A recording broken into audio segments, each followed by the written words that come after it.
Like and subscribe and click the bell icon to get new video updates. Former Raiders player Curtis Scott cleared of assault charge over punch at Canberra nightclub. Former Raiders player Curtis Scott has walked free from a Canberra court, cleared of an assault charge, after he punched a man at a city nightclub last year. When footage of the punch emerged, the Raiders sacked Mr. Scott, and he was later charged by police. However, on Monday, Mr. Scott was cleared of assault charges on the grounds of self-defense. Former Raider says victim made sexual advance towards him. Mr. Scott told the court he had been out at the nightclub Kokomo looking for some Raiders friends and was stopped by a fan, when he was approached by a man who said he admired his tattoos. He said the man then reached to look down the back of his shirt, making him extremely uncomfortable, before making a sexual advance. He said something along the lines of "He'd like to have a gay experience with me," Mr. Scott told the court. "I said, mate, F off, don't touch me." A security guard moved the man to the other side of the table, but he doubled back, advancing towards Mr. Scott. "I thought they were going to attack me," Mr. Scott told the court. "That is when I threw a left-hand punch. Space to play or pause, M to mute, left and right arrows to seek, up and down arrows for volume." The man who was hit denied making the remark.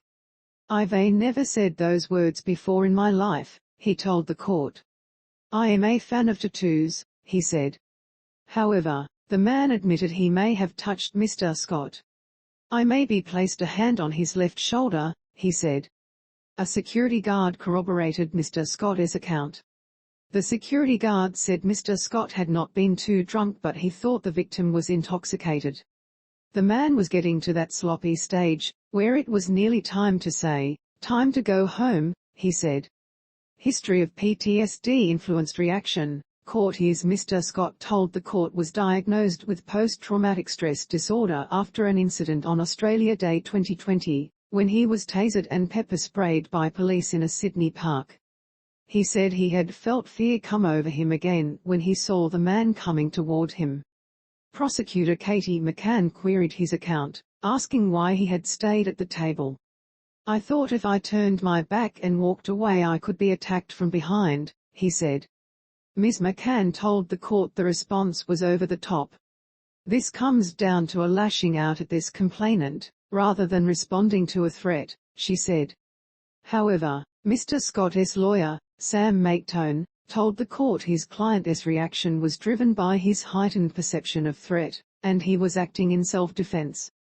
Magistrate James Lawton agreed, but noted that Mr. Scott had not always responded appropriately in court. Perhaps he was a bit of a smart alec in some of his answers to the prosecutor, the magistrate said. Mr. Scott is now working as a courier and is yet to find a place in another rugby league team. Posted 12 hours ago, updated 11 hours ago.